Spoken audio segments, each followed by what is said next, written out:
of it, make a good meal of it, stick to your old-fashioned beer. Now don't be afraid of it, drink till you're made of it. Now all together a cheer.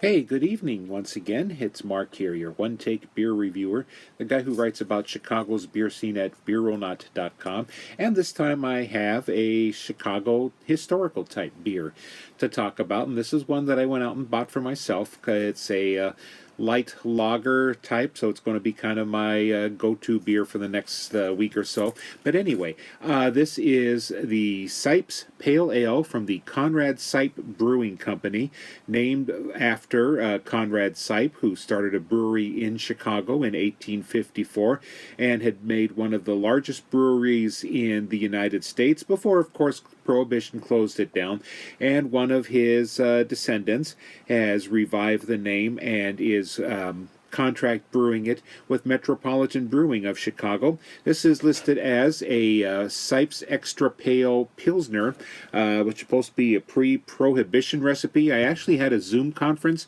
with the current holder of the name, and they talked about, trying to source the original ingredients from the original pre-Prohibition recipe, which does still mean some corn adjuncts, perhaps. And if you want to think much older styles of American beer, they could be darker, like Yuengling, or even Boston Lager, the Sam Adams, or the Brooklyn Lager. But this one I think is going to look pretty light. I've only seen it in videos and online so far, so let's have a look here. Drop our keys, drop our bottle top.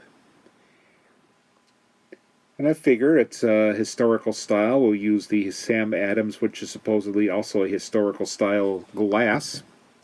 And as we can see, it is very light, kind of golden color, like a regular beer, trying to do half an air quote. And a nice foamy head there. Does have, your basic beer smell, some good crisp malt to it, and just a note of German hops.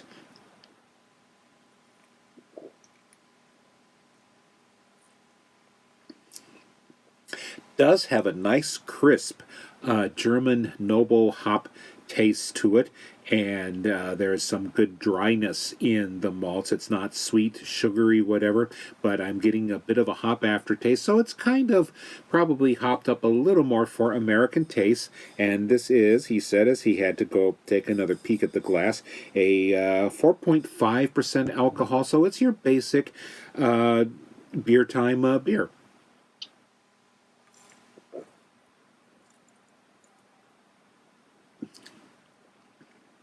Yeah, I'm liking the hop profile on this. It's not too big, but it does have that nice peppery noble hop sharpness to it. I believe it is called, and if I will try to squeeze a look in here again, Bohemian and Heritage hops. So I've had a couple more Pilsners or light lagers because more of the craft brewers are getting into a nice quick session beer, and this one is really right up there with it. And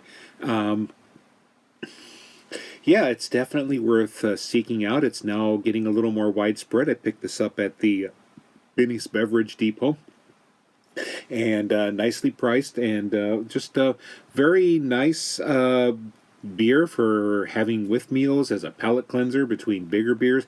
So I would recommend this if you're looking for something interesting, historical, and yet not watered down or whacked up for the sake of being historical. It's just a good beer by itself. The Conrad Seipp Extra Pale Pilsner, pre-Prohibition style pills, and it's worth seeking out. This is Mark, your one-take beer reviewer, the guy at beeronaut.com, saying, looking ahead to a better year. Now don't be afraid of it. Drink till you're